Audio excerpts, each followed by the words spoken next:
એકવાર મહારાજ પાણસોરા થઈ વડતાલ જી રહ્યા હતા. રસ્તામાં ડડુસર ગામ આવતું હતું. ડડુસરમાં શ્રીહરિના પરમ એકાંતિક ભક્ત ગલુજી રહેતા હતા. શ્રીહરિએ એક ઘોડેસવાર દોડાવ્યો અને ગલુજીને માર્ગમાં જ દર્શન કરવા આવી જવા સમાચાર મોકલ્યા. ઘોડેસવારે ગામમાં જઈ ગલુજીને સંદેશો પાઠવ્યો અને આંગણામાંથી જ પાછો વળી ગયો.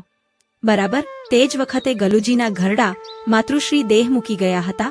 આથી ગલુજીના ભાઈઓ મૂંઝવણમાં પડી ગયા. ગલુજી બોલ્યા, માડીની દેહ ક્રિયા કરવા રહીશું તો મહારાજ નીકળી જશે, ફરી આવલાભ નહીં મળે, માટે દેહને ઢાંકીને રજોટીએ મૂકી દઈએ.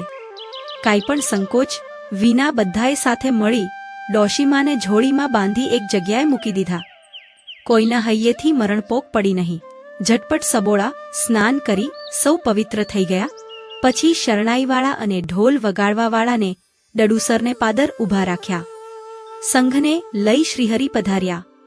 ડડુસરને પાદર ઢોલ ઢબુક્યા, શરણાયુના સૂર રેલાયા. ગલુજીએ શ્રીહરિનું ભાવથી સ્વાગત કરી ચરણ સ્પર્શ કર્યા અને કહ્યું, પ્રભુ આપ પધાર્યા, મારા ધન્ય ભાગ્ય છે, જમવા ટાણું છે, માટે જમાડ્યા વિના તો જવા દઈશ નહીં.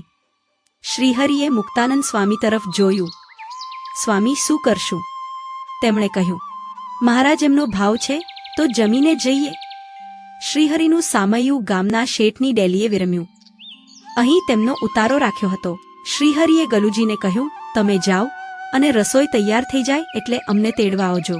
ગલુજી ઘેર આવ્યા અને બધું ધોઈ પવિત્ર કરાવી બ્રાહ્મણ પાસે રસોઈ કરાવવા લાગ્યા. થોડીવારે રસોઈ તૈયાર થઈ ગઈ ને ગલુજી દોડતા શ્રીહરિને તેડવા આવ્યા.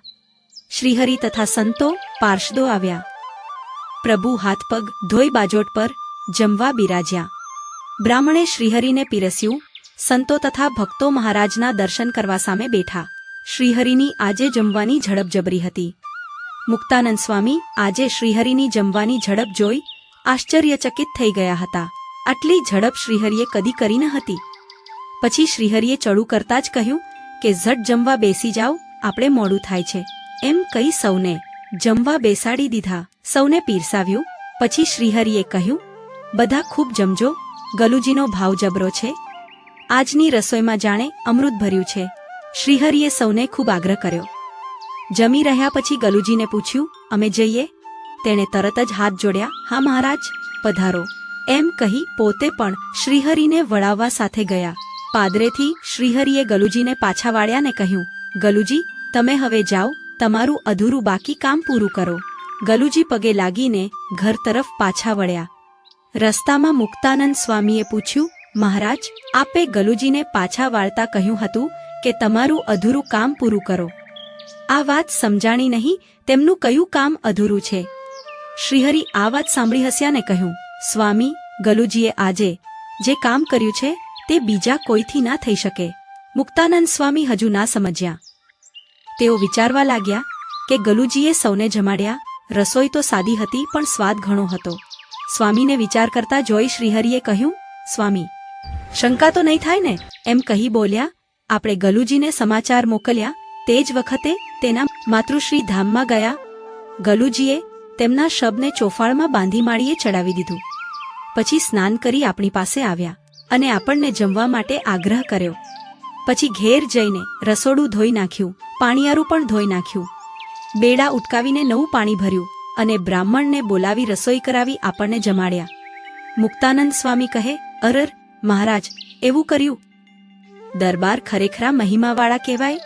જેની આવી નિષ્ઠા હોય તે જ લોકલાજનો ત્યાગ કરે, બીજાને ધર્મ આડું આવે. એ પ્રમાણે ગલુજીની બહુ પ્રશંસા કરી. શ્રીહરિ કહે, સ્વામી આવું તો ગલુજીથી જ થાય, પણ બીજાથી ના થાય. જીવ માત્રને ભગવાનના સંબંધથી જ શુદ્ધ થવાય છે, બાકી સૌ અશુદ્ધ જ છે. મુક્તાનંદ સ્વામી અહોભાવમાં લીન થઈને સાંભળી રહ્યા.